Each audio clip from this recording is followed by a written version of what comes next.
Hello there, I'm Rafael Furia, and I am back at it again on another Friday night. I very much look forward to when I can finally call these beautiful Friday nights again. So this week, as well as in previous weeks, I've been noticing there's a lot of misconceptions about what's going on here in Italy and kind of how people are having to live their lives. So I put out on my Instagram stories this week asking you guys if you had any specific questions about what's going on in Italy, and there were actually quite a few of you who responded, so I wanted to try to get to those in this week's video. But firstly, a huge thank you to those of you who are monthly patrons. It is because of you guys that during this time I'm able to continue making these videos, so thank you. And also, I realize things behind me may look different. I generally never use a green screen. I've had the capability for a long time. I just hate to set it up, and it's always such an annoying thing to key it out. Anyway, I had to set it up earlier this week. I left it set up, and so here's Rovigo. Beautiful, isn't it? We get some great sunsets here. Anyway, moving on to the video.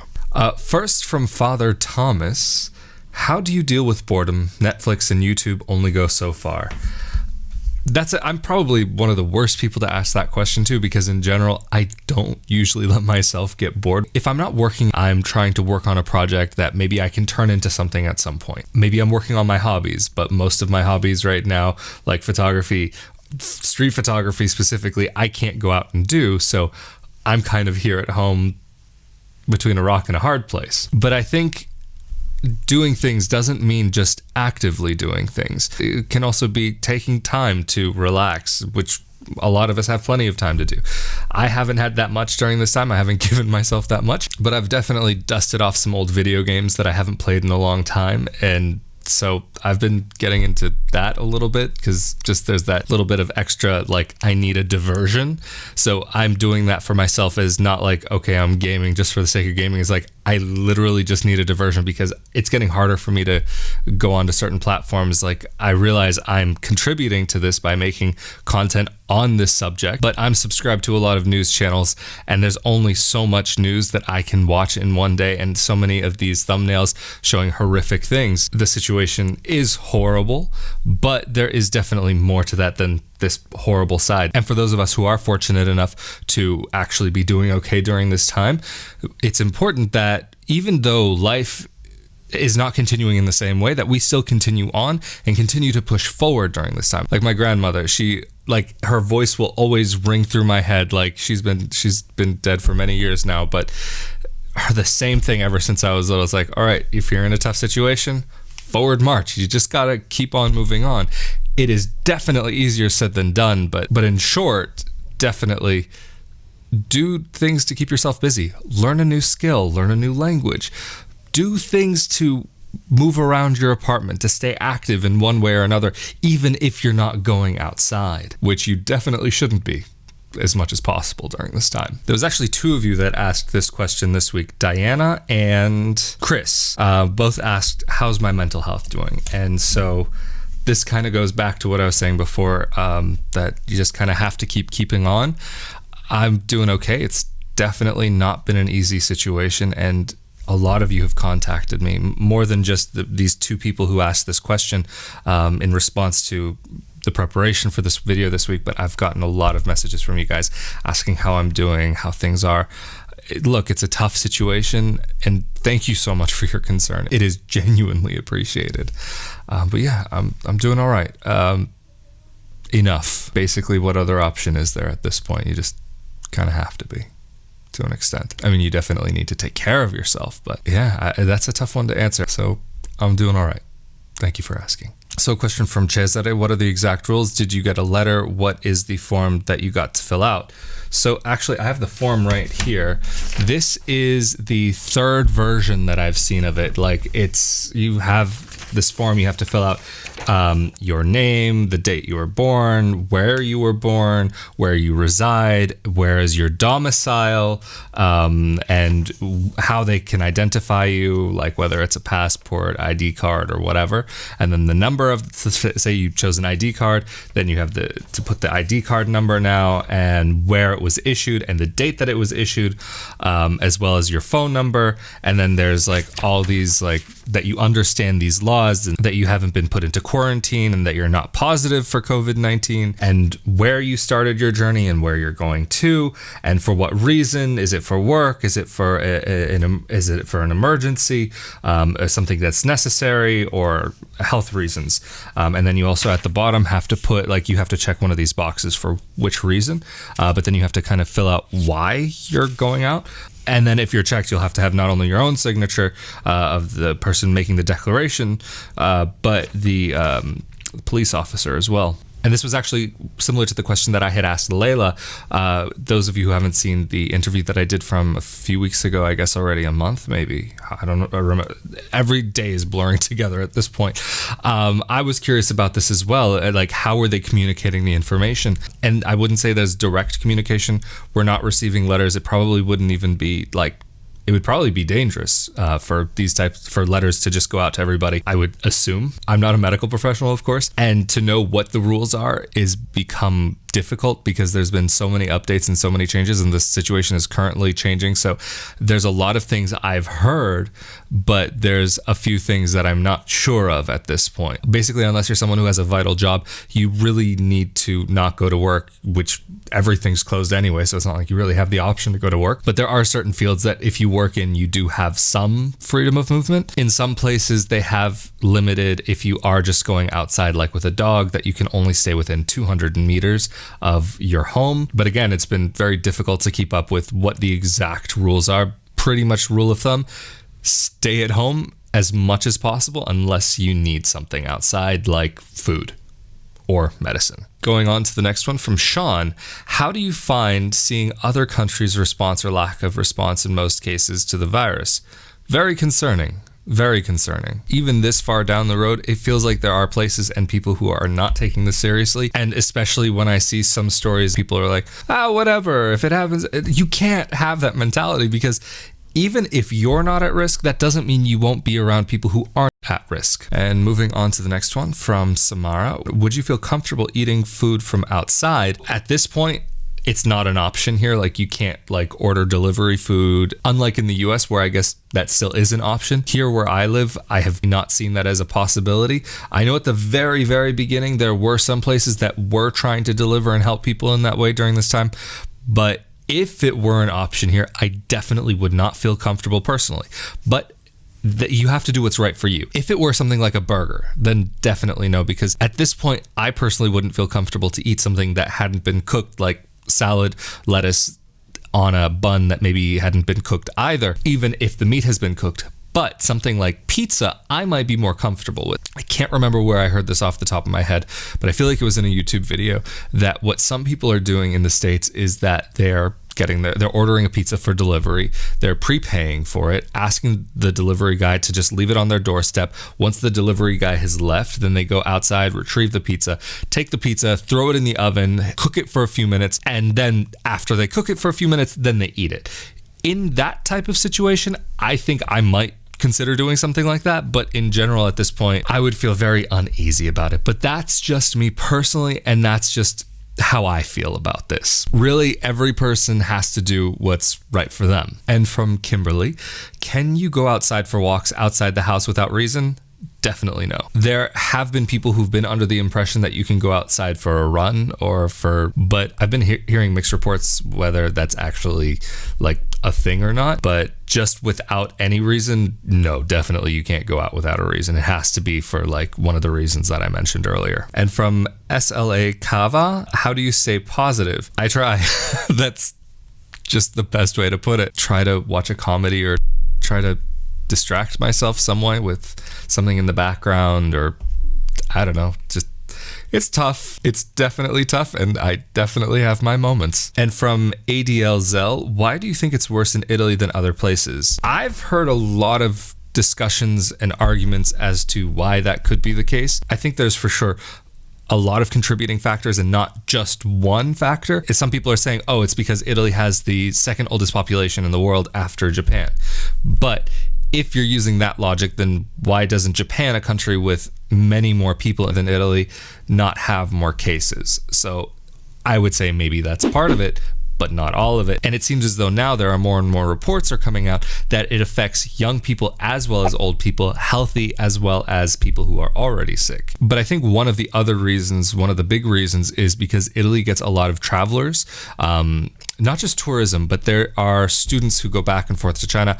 I know people personally who have studied in China and have gone back and forth to Italy. And then I know there are a lot of students that are from there who come here. And there's a lot of workers who are based here in Italy for companies that are from there. And it's like, so there's a lot of back and forth between the two countries. And especially given the holiday season that we had here in Italy, as well as the festival that they were having there, when there was a lot of this travel happening right at the beginning of this, before people really knew what was going on.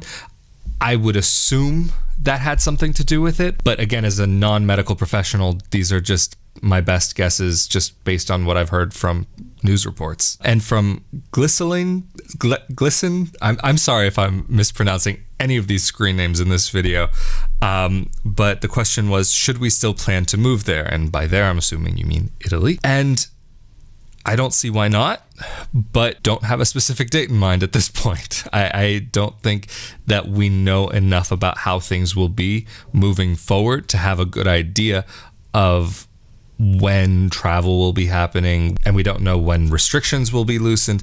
So there's just all of these unknowns that when the time is right, I would definitely be that person like saying that it's a great idea.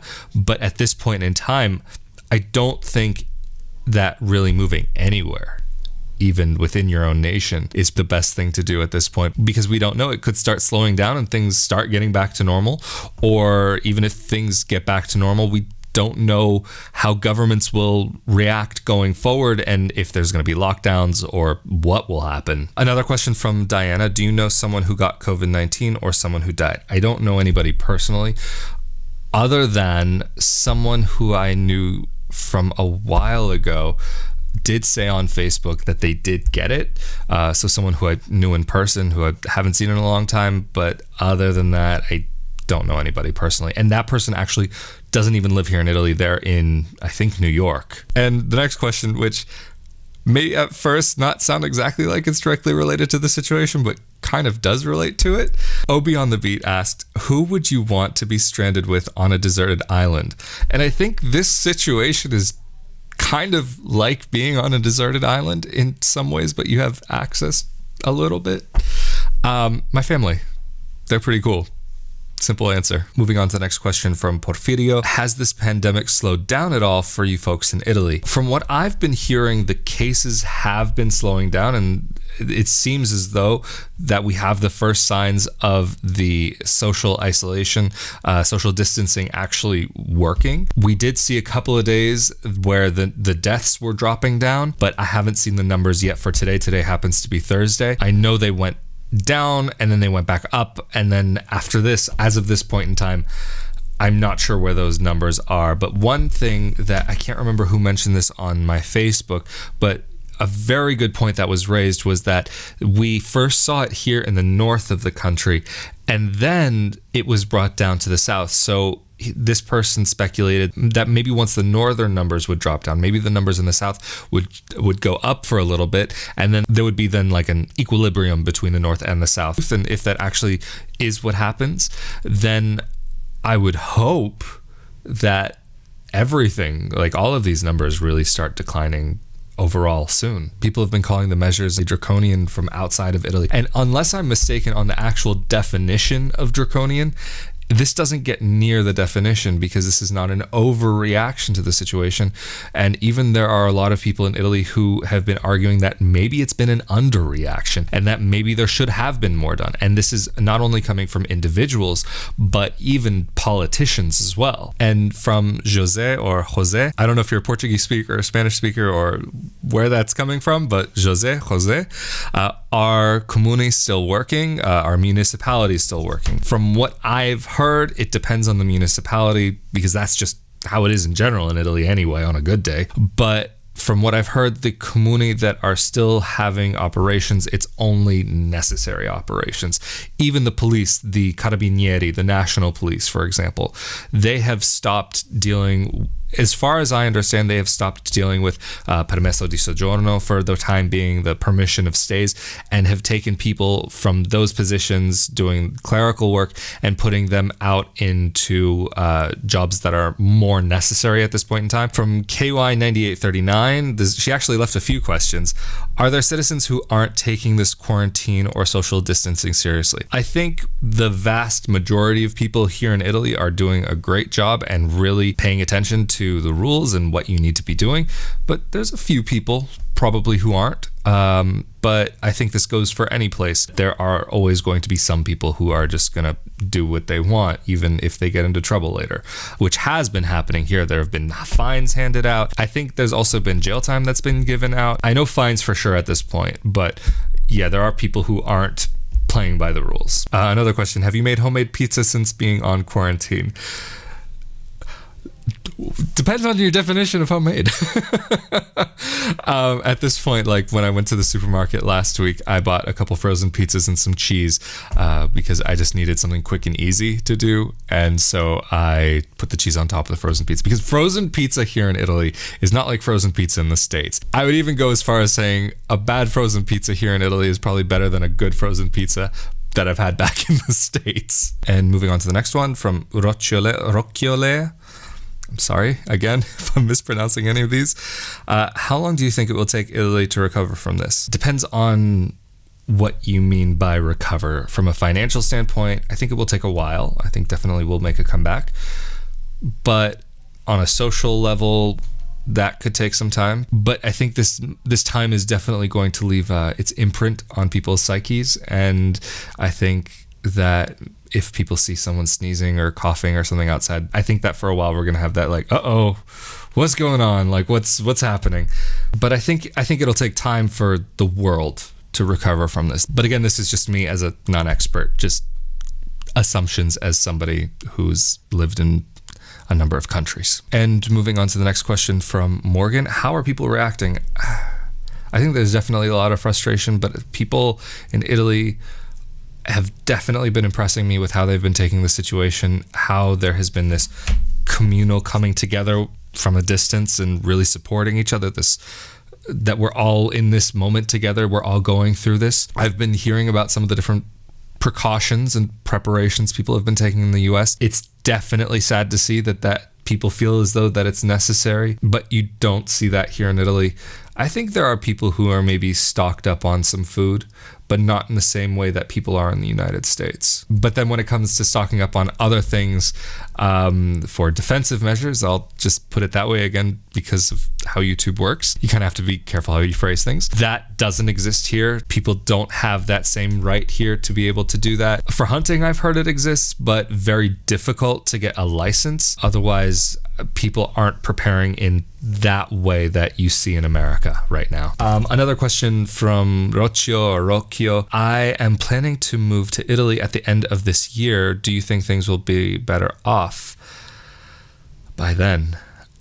I hope. I think right now is not a horrible time to put plans on hold. Definitely prepare yourself, learn the language, try to put money aside for your move. Like I've mentioned in many of my videos, that to be prepared for a big change is definitely a good idea. But in good conscience, I can't be saying that people should be coming here until we know this is all over. And we all hope around the world that this will go away in the summer, but there's still that worry that potentially there could be a round two when it comes to fall and winter time. And because it's unknown one way or the other what the situation will be, and at this point in time, it's something that I can't be recommending to people. And for those of you who've been watching my channel for a while, you know I am out there like shouting from the rooftop about how much I love this country and just how much I've encouraged people to come here. I still think it's a wonderful nation. I'm so happy to be here. I'm grateful to be here.